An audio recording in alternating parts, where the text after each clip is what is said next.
عزیزو ایک جملہ میں کہہ دوں تاکہ بچوں کے اوپر واضح ہو جائے کہ اتنا اختصار سے بیان کیا ہے خداوند عالم نے، قدرت نے قرآن مجید میں احکام کو، تب تو کہہ دیا ہمارے لیے قرآن کافی ہے۔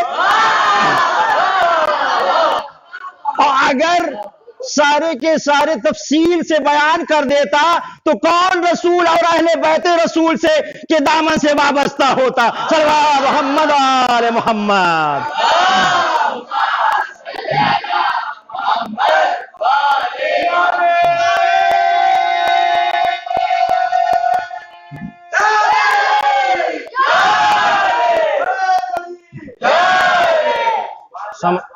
سلامت رہیں، زندہ رہیں، آباد رہیں۔ عزیزو دیکھیے قرآن میں جا بجا احکام ملیں گے لیکن اختصار سے اور اجمال سے، لہذا صادقین کا تذکرہ ہوا ہے لیکن صادقین کا نام کہیں بھی نہیں ملے گا۔ لہذا یہ اب آیت تطہیر نازل ہوئی تو رسول خدا اس کی تفصیل بیان کریں گے، کون ہیں جو طہارت کے جو مالک ہیں، جو طہارت کے مصداق ہیں، وہ کون ہیں کہ رسول خدا نے جن کے اوپر چادر اڑایا وہ واضح کر دیا کہ یہ حضرات ہیں آیت تطہیر کے مصداق، آیت تطہیر کے مصداق یہ ہیں۔ لہذا صادقین کو اگر دیکھنا ہے تو عید مباہلہ میں جانا ہوگا، عید مباہلہ میں جانا ہوگا۔ اب یہ دیکھنا ہوگا کہ کن حضرات کو عید مباہلہ میں رسول خدا لے جا رہے ہیں، وہ حضرات کہ جو جھوٹوں کے اوپر لعنت کر رہے ہیں وہی صادقین ہیں۔ صلی اللہ محمد آل محمد۔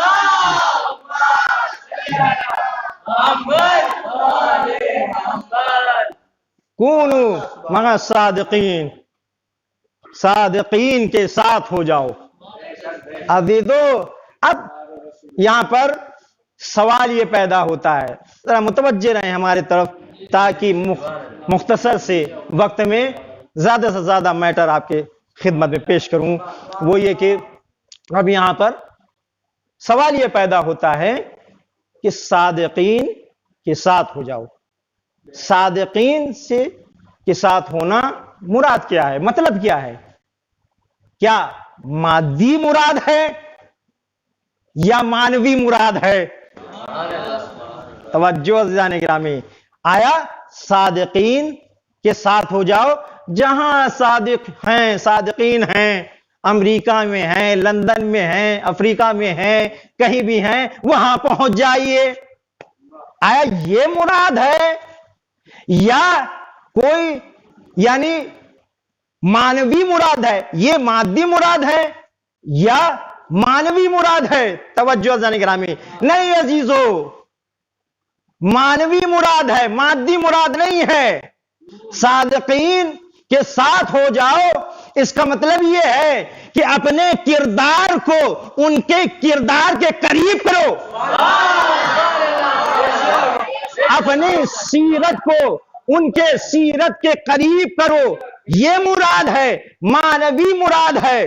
اس کا مطلب یہ ہے کہ ہم جھوٹ کو ترک کر دیں اور سچ کو اپنائیں، باطل کو ترک کر دیں، حق کو اپنائیں، ظلمت کو ترک کر دیں، نور کو اپنائیں، یہ ہے معیت۔ صلی اللہ محمد آل محمد۔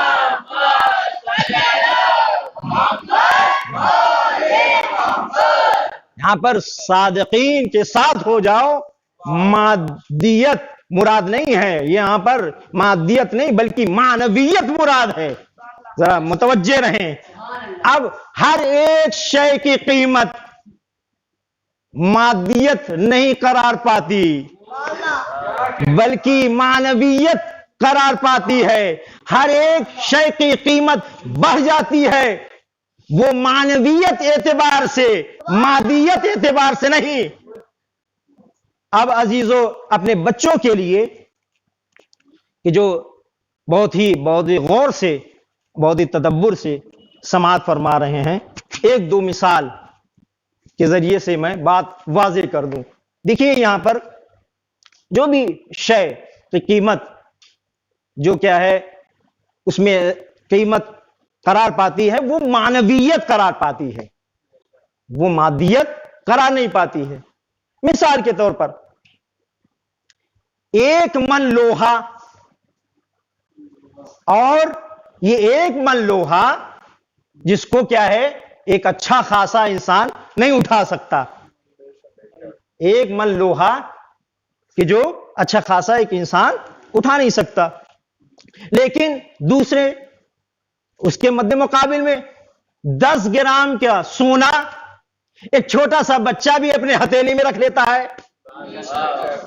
تو اب صاحبان علم اور صاحبان فہم سے یہ سوال یہ ہے کہ آیا بازار میں آپ لے جائیں تو 1 من لوہا کی قیمت زیادہ ہے یا 10 گرام سونے کی قیمت زیادہ ہے؟ توجہ گرامی، سونے کی 10 گرام سونے کی قیمت زیادہ ہے یا 1 من لوہے کی قیمت زیادہ ہے؟ معنویت مادیت کے اعتبار سے 1 من سونا زیادہ ہے، اور معنویت کے اعتبار سے 10 گرام سونا بہت کم ہے۔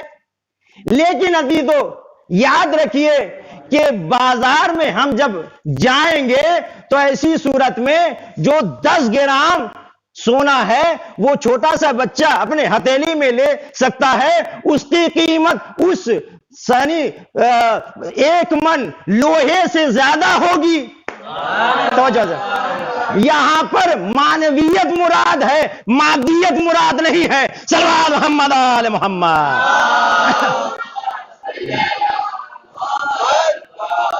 معنویت کو دیکھا جائے گا، مادیت کو نہیں دیکھا جائے گا۔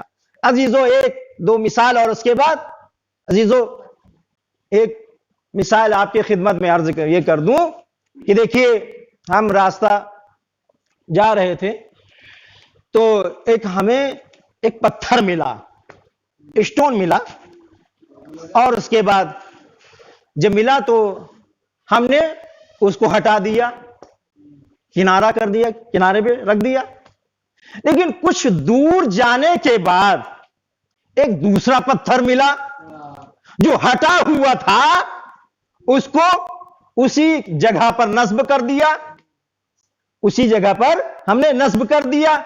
تو اب سوال یہ ہوتا ہے کہ آپ نے ایک پتھر کو کیوں ہٹایا اور دوسرے جو پتھر ہٹا ہوا تھا اس کو اسی جگہ پر نصب کر دیا؟ تو میں یہ کہوں گا کہ جو پتھر میں نے پہلے مرتبہ ہٹایا ہے وہ راستہ روک رہا تھا، وہ راہگیر کو ضرر پہنچا رہا تھا، وہ نقصان پہنچا رہا تھا، اور دوسرے پتھر کو ہم نے نصب کیا اس لیے کہ وہ سنگ میل تھا، وہ راستہ کو بتا رہا تھا۔ صلوات محمد آل محمد۔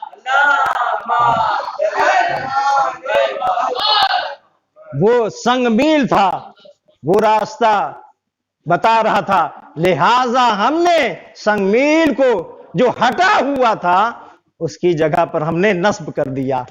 اب عزیزو ایک اور مثال دے دوں بہت ہی تاکہ ذہن اور قریب ہو جائے۔ وہ یہ کہ آپ لوگوں نے سنا ہوگا یعنی بزرگوں سے کہ حج کے اوپر لوگ جاتے ہیں تو وہاں کنکری مارتے ہیں، وہاں کنکری مارتے ہیں، اینٹا مارتے ہیں۔